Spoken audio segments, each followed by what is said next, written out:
Hola a todos y bienvenidos a un nuevo video de los movimientos artísticos.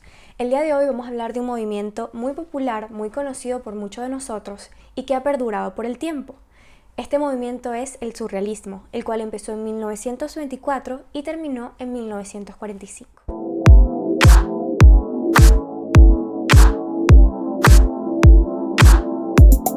De todos los movimientos del arte moderno, el surrealismo es el único acerca del cual la mayoría de nosotros pensamos tener un grado razonable de conocimiento.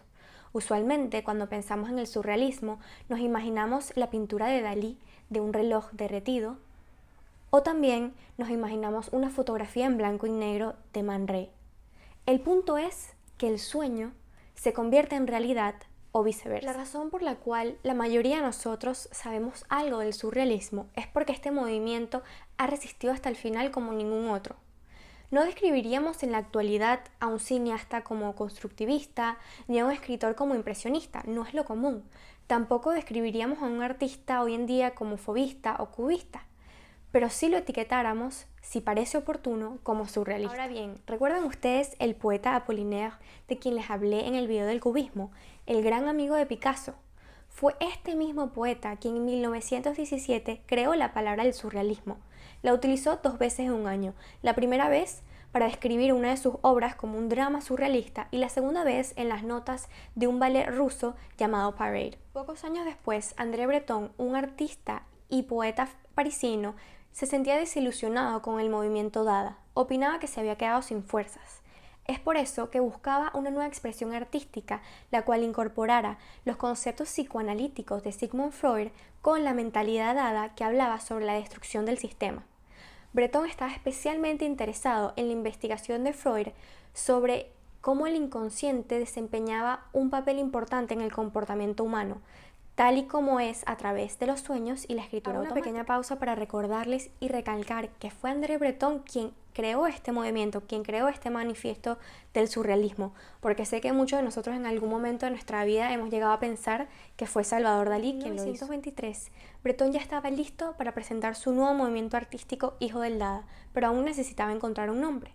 Se inspiró en su mentor literario Apollinaire, el cual, cuando revisaba uno de sus catálogos de sus obras, encontró la palabra surrealismo y de inmediato supo que ya había encontrado la respuesta. De estos movimientos artísticos modernos, el surrealismo empezó con un ataque directo a la sociedad. Breton quería acceder al inconsciente para así sacar a relucir los secretos más vergonzosos. También quería confundir, presentando imágenes vívidas de locura como la normalidad. Todo esto se inspiró porque Breton fue camillero en la Primera Guerra Mundial de un psiquiátrico y fue ahí donde desarrolló un interés por la locura y la depravación. Era un hombre muy ambicioso y es por eso que decide apropiarse de algunos artistas para su causa, alistando a Marcel Duchamp y a Pablo Picasso, aunque ninguno de ellos dos se había inscrito oficialmente en el surrealismo y tampoco lo hicieron en el futuro, pero siempre lo apoyaron y le mostraron mucho interés a este movimiento. De hecho, un año después de que Breton presentara su movimiento, Picasso creó una obra llamada Los Tres Bailarines, la cual permitió a Breton que presentara en su tratado surrealista. Aunque hoy en día sabemos que tiene unos toques surrealistas, pero es demasiado literaria como para ser completamente surrealista. Sin embargo, había otro artista español que llegaba de Barcelona para vivir en París que también llamó la atención del ojo surrealista de Breton. Este artista era Joan Miró, quien en 1920 visita París para el Festival de Dada y para visitar a su amigo Picasso. Un año después se muda a París y alquila su propio estudio. En 1923, cuando Breton ya presentaba el movimiento surrealista, ya Miró figuraba dentro de la vanguardia parisina. Y luego, en noviembre de 1925, cuando Breton hace su primera exposición en la Galería Pierre de París, ya Miró, su arte figuraba exactamente del lado de la de Picasso, eran igual de importantes. La obra que presentó Miró en esta exposición se llama El Carnaval de Arlequín. En este momento, Breton describiría el surrealismo como un automatismo psíquico en estado puro, lo cual se refería a pintar o escribir algo de manera espontánea. Lo que quería decir con esto era que los pintores o los escritores pudiesen dibujar lo primero que se viniese a la mente, sin ninguna reflexión previa. Mientras tanto, el estudio de Joan Miró en París lo convirtió en vecino del gran artista alemán Max Ernst, quien fue una figura muy importante para el surgimiento del surrealismo. Si recuerdan el video del futurismo y el dadaísmo, nombramos a Max Ernst como una figura muy importante del dadaísmo también. Sin embargo, a Max Ernst le interesaban muchísimo también las investigaciones de los sueños de Sigmund Freud. André Breton estaba fascinado con sus obras, especialmente con su obra llamada Célebes. Mientras Max Ernst y Miró confeccionaban sus imágenes automáticas, llegaba el artista Salvador Dalí para llevar el surrealismo a otra dirección. Este artista español se enfocó en sistematizar la confusión para así ayudar a desacreditar completamente el mundo de la realidad, pintando paisajes oníricos. Su objetivo era crear fotografías de sueños pintadas a mano. Dalí pensaba que entre más real pintara estas imágenes irreales, más podría desquiciar al espectador. La obra más conocida de Dalí podríamos decir que es La persistencia de la memoria, pintada en 1931, 2 años después de que Dalí se uniera al grupo de los surrealistas. La pintura comienza como una pintura paisajista normal que muestra el mar Mediterráneo y las pendientes de unos acantilados en la costa de España, cerca de la casa del artista. Pero después se avecina una sombra oscura por la playa que proyecta una presencia amenazadora como un virus mortal. Cualquier cosa que abarque su nefasto abrazo se vuelve flácida y comienza a descomponerse enseguida. Relojes de bolsillo, antaño sólidos, languidecen como hombres muertos, con rostros tan amorfos como el queso pasado. Es el final del tiempo, de la vida. Un ejército de hormigas negras pulula sobre un reloj más pequeño, mientras otro se escurre sobre una criatura verdaderamente grotesca, semejante a una medusa. Ese es Dalí, o al menos una aproximación al rostro del artista visto de perfil. También él ha sido envuelto por la asfixiante sombra de la muerte, que lo ha dejado flojo sin vida, con las entrañas rebosándole por la nariz. Otro artista importante de mencionar en este movimiento es René Magritte, quien abordó el movimiento de una forma ligeramente distinta que Dalí en estos paisajes oníricos. René Magritte era tan convencional como Dalí era extravagante, pero puede que ocupara y habituara una forma aún más extraña, porque se concentraba en el mundo cotidiano y en lo mundano, donde el ordinario ex extraordinario perdió una mala manera. René Magritte pensaba que el vecino de al lado era un asesino y que un estudiante común era en realidad un delincuente que envenenaba a su maestra. Con este artista nunca nada era lo que parecía, y lo demostró con su primera obra en este movimiento llamada El asesino amenazado.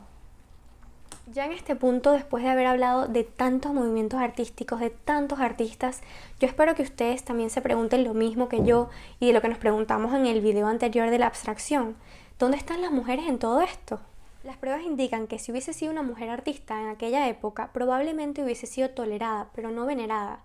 Y sabemos que en esa época era un mundo de hombres, como todavía lo es un poco ahora, pero en esa época estaban revolucionando el mundo. Estos artistas querían cambiar totalmente la sociedad.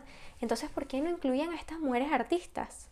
Quise hablar de este tema de las mujeres porque en 1936 un artista importante llamado Marcel Duchamp era consciente de esto, de que las mujeres no estaban ocupando el lugar que debían en el arte. Fue a finales de 1942 cuando Peggy Guggenheim, una coleccionista estadounidense con mucho dinero que también era marchante del arte moderno, le pide a Duchamp que creara una exposición para su nueva galería de arte llamada Art of the Century en Nueva York. El artista francés le hizo a Guggenheim una propuesta sorprendente. ¿Por qué no hacer una exposición de solo mujeres artistas? Claramente a Guggenheim le encantó esta idea y sabía que no le iban a criticar, porque fue Duchamp quien inventó esta exposición.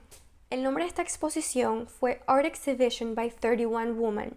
Todas las obras de esta exposición son hoy en día íconos del surrealismo.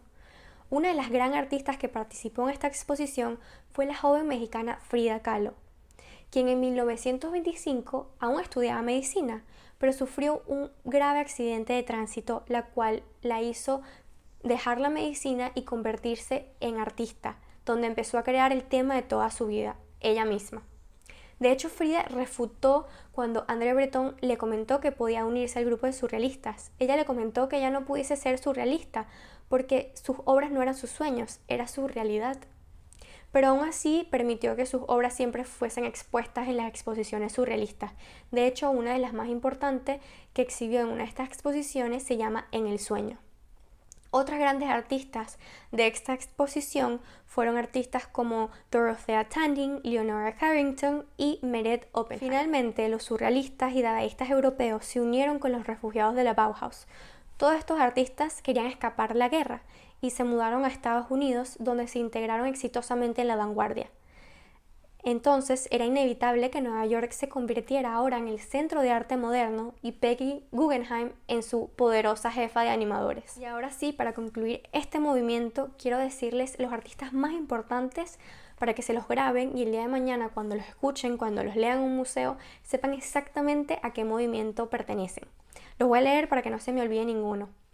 Los artistas más importantes son André Breton, Joan Miró, Max Ernst, Salvador Dalí, Man Ray, René Magritte, Frida Kahlo y Meret Oppenheim. Sin embargo, hay muchísimos otros más artistas, estos fueron los que yo incluí en mi video. También quiero comentarles que una de las características más importantes de este movimiento es que estos artistas incorporaron los conceptos psicoanalíticos de Sigmund Freud, algo que antes nunca habían hecho en los otros movimientos. Y así finalmente concluimos este increíble movimiento que es uno de los que más me apasiona y espero que si llegaste hasta aquí te haya gustado muchísimo, hayas aprendido y como siempre dejen sus comentarios, déjenme sus sugerencias, compartan el video y nos vemos en el próximo video de los movimientos artísticos.